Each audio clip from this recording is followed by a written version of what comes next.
بسم اللہ الرحمن الرحیم نحمدہ ونصلی علی رسولہ الکریم اما بعد حضرت عمر فاروق رضی اللہ تعالی عنہ کا قول۔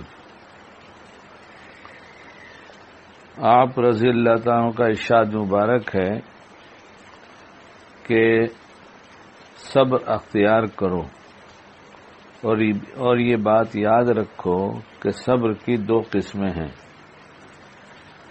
ایک دوسرے سے افضل ہے۔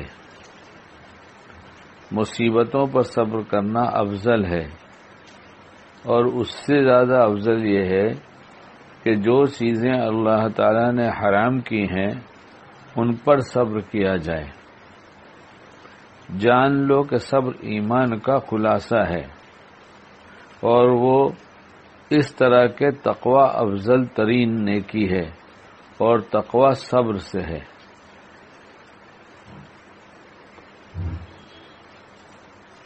اللہ تعالی نے بہت سے کاموں کو منع کیا ہے کہ اس کو مت کرو، اور جس کو حرام بتا دیا کہ اس کا کرنا حرام ہے،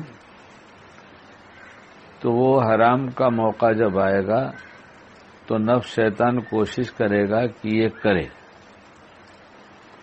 اور وہ اللہ کے خوف سے، ڈر سے کہ اللہ دیکھ رہا ہے یہ برا کام میں کیسے کروں، یہ حرام میں کیسے کروں، تو نفس کا تقاضا ہوتا ہے دیکھو، شیطان کا تقاضا ہوتا ہے دیکھو، یعنی نفس شیطان کی خواہش ہے، اور اللہ کا حکم ہے کہ مت دیکھو۔ تو طبیعت جو ہے چلتی ہے نفس و شیطان کی باتوں کی طرف، ایسی طبیعت بنائی گئی ہے، بنی ہے،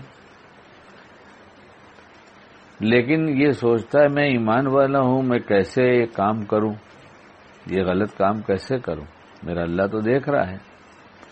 تو اپنی خواہش جو حرام کرنے کی طرف چلی تھی اس کو روک لینا یہ صبر ہے اللہ کے لیے۔ تو مصیبت اور پریشانی یہ تو ہے، اس پر صبر کرنا۔ کسی کا باپ مر گیا، مصیبت آئی، صبر کیا۔ کسی کا مال کا نقصان ہو گیا، اس نے صبر کیا۔ لیکن اللہ بچائے ایسے موقع کم آتے ہیں، ایسی مصیبتیں کم آتی ہیں، ایسے موقع پر صبر کا موقع کم ملتا ہے، کیونکہ جب موقع ہی کم آتا ہے۔ لیکن شیطان بری خواہشوں کی طرف جو کھینچتا ہے، حرام کی طرف، یہ ہر وقت کچھ نہ کچھ لگا رہتا ہے، تقریباً جب تک جاگتے رہیں گے، جب تک کچھ نہ کچھ اس کی طرف سے ایسا تقاضا پیدا ہوگا، کچھ ظاہر کے اعمال سے معلوم ہوگا اور کچھ دل ہی دل میں ہوتا ہوگا۔ ظاہر کے اعمال میں کسی نامحرم کو دیکھنا، اس کو بدنگاہی کہتے ہیں، حرام کہتے ہیں، سب جانتے ہیں۔ اب کوئی نہیں ہے، کمرے میں تنہا بیٹھا ہے، جس کو دیکھا تھا اس کا تصور کر کے اس کے حسن سے لذت لینا، یہ بھی حرام ہے۔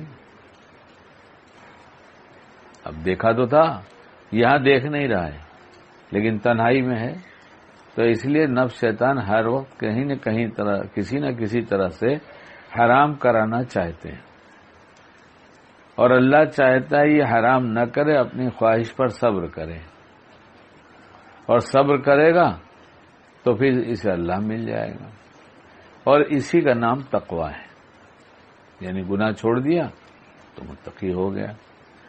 اب متقی کو اللہ تعالیٰ نے، متقیوں کے لیے اللہ تعالیٰ نے اتنے وعدے کر رکھے ہیں کہ جتنا ہم چاہتے ہیں، جہاں تک ہماری سوچ ہے وہ سب کم ہے، اللہ اس سے بہت زیادہ دینا چاہتے ہیں۔ ہم سوچ بھی نہیں سکتے کہ یہ چیزیں ملیں گی، اللہ وہ دیں گے۔ کرنا کیا ہے؟ صرف حرام کی طرف جب طبیعت چلے تو اپنے آپ کو اس کام سے روکنا ہے، اور اس کام سے روکنے کے لیے ایک تدبیر یہ ہے کہ جب کسی کام حرام کی طرف طبیعت چلتی ہے تو فوراً وہ عمل نہیں ہوتا، فوراً نہیں ہوتا، بہت سے لوگ یہ کہتے ہیں موبائل پہ غلط چیزیں دیکھتے ہیں، تو جس کو پوچھو ہر ایک کہے گا کہ پہلے غلط دیکھنے کا تقاضا ہوتا ہے،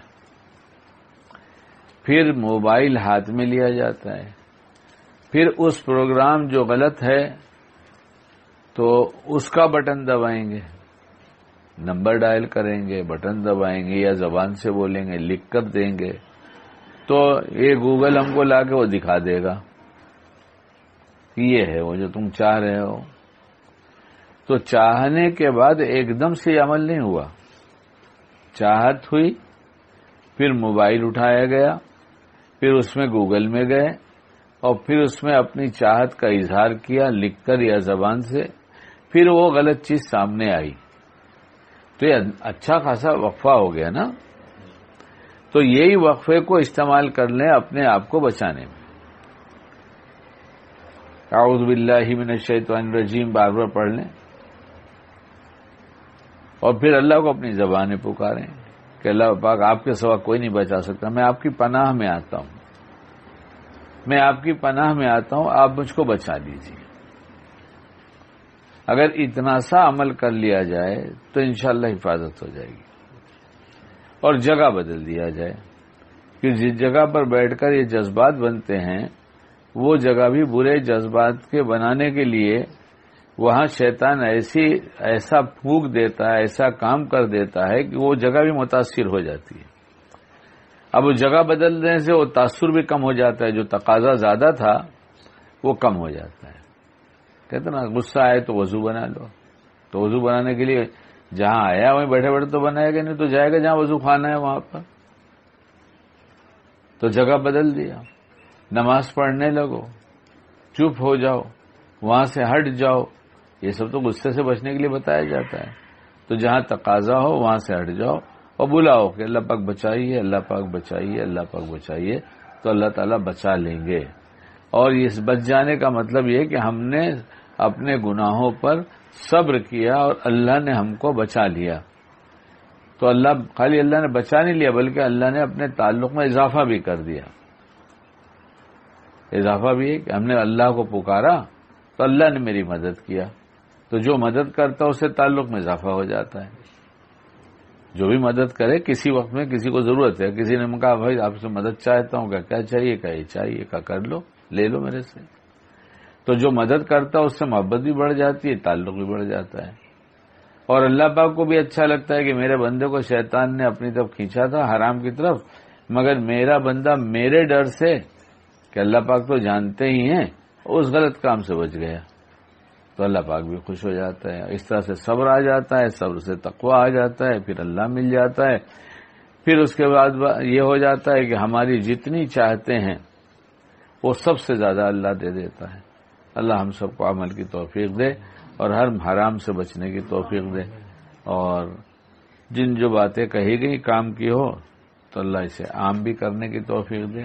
کام کی بات عام کرنا چاہیے، کام کی بات جس کو آج کی دنیا میں شیئر کرنا کہتے ہیں، شیئر کرتے رہو، کیا ہے۔ اللہ ہم سب کو بعمل بنائے۔ سبحان اللہ و بحمدہ، سبحانک اللہم و بحمدک۔